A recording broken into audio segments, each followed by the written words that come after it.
안녕하세요 여러분. 부동산 채널 성공마침표 지인의 박희영 지인입니다. 농지를 개발하고 농지의 건축물을 건축하기 위해서는 농지법에 의한 농지전용 허가, 국토계획법에 의한 개발행위 허가, 건축법에 의한 건축 허가를 받아야 합니다.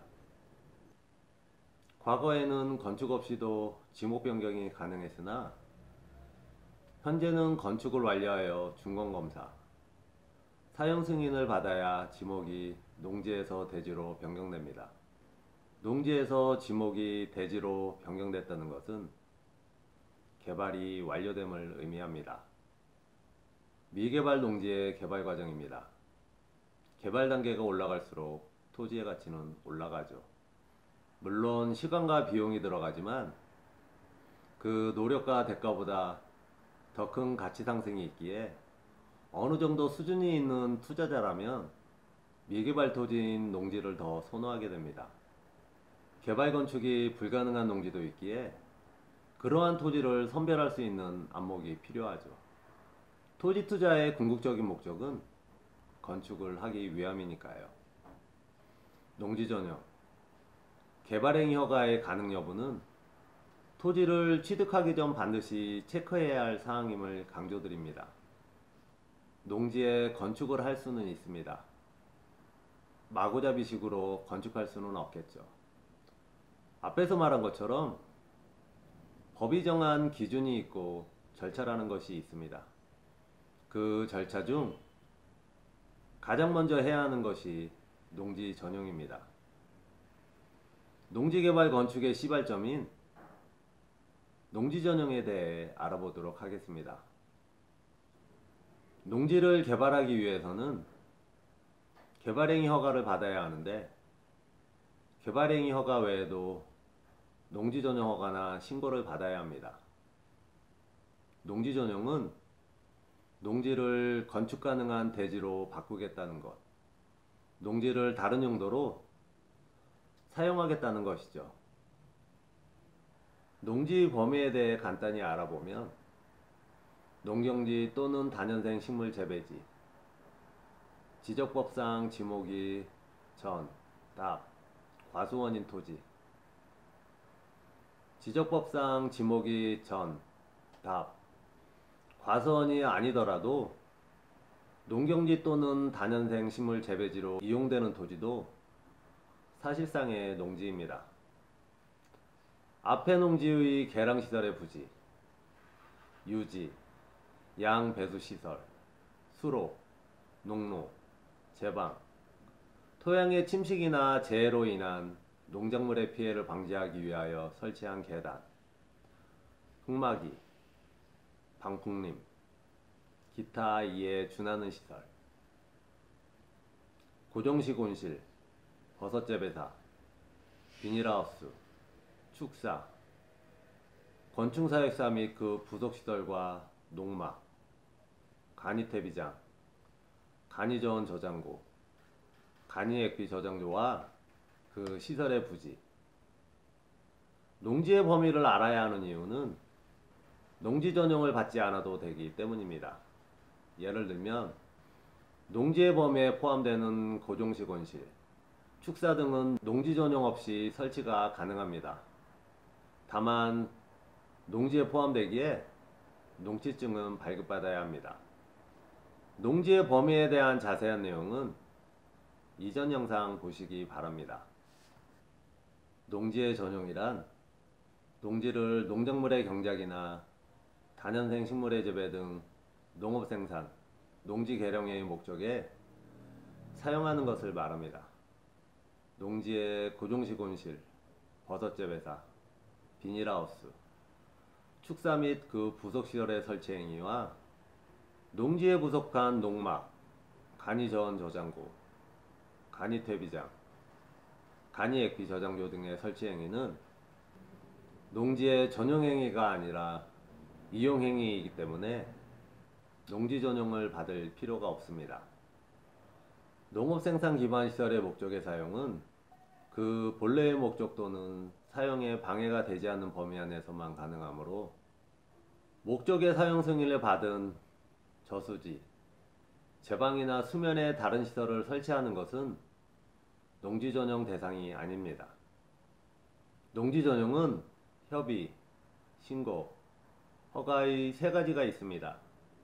농지 전용 협의는 개인 투자자인 우리네와는 별 관계가 없습니다.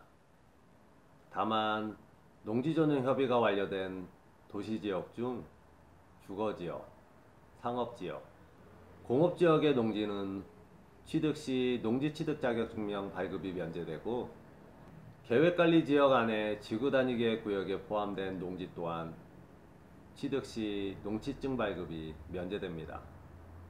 농지법 시행령 별표 1에 농지전용 신고 대상 시설의 범위와 규모 등을 규정하고 있으며, 별표 1에 해당하는 농어업용 시설 등은 농지전용 신고에 해당하지만 이전 영상의 농업인 주택에서 무주택 세대주로서 농업진흥지역 밖에 설치하는 농업인 주택은 농지전용 신고 대상이지만, 무주택 세대주로서 농업진흥지역 안, 유주택자가 농업진흥지역 안이나 밖에 설치하는 경우에는 농지전용 허가 대상입니다. 영농여건 분리농지의 전용은 신고로 가능합니다.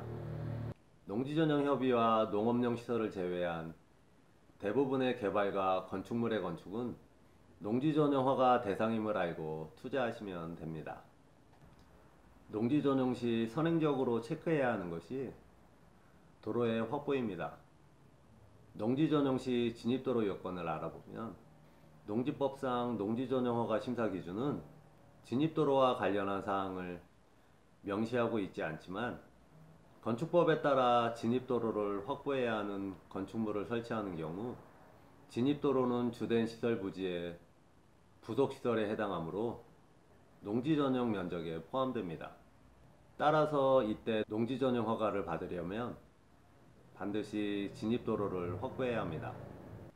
전용 목적을 달성하기 위해 부대시설인 진입도로가 설치되어 있는가를 심사하므로, 도로가 없을 경우 기존 도로사용 승낙서를 첨부하거나 새로운 진입도로를 설치해야 합니다. 진입도로에 접하는 도로는 법정도로이어야 합니다.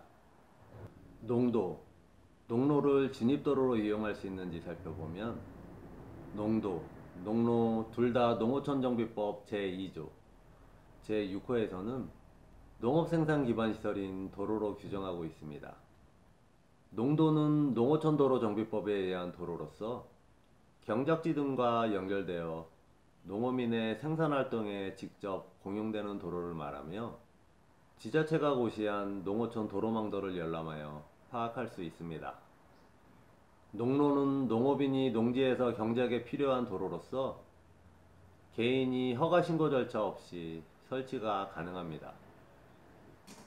농도는 농어촌 도로 정비법에 의한 법정도로이나 농로는 법정도로가 아닙니다.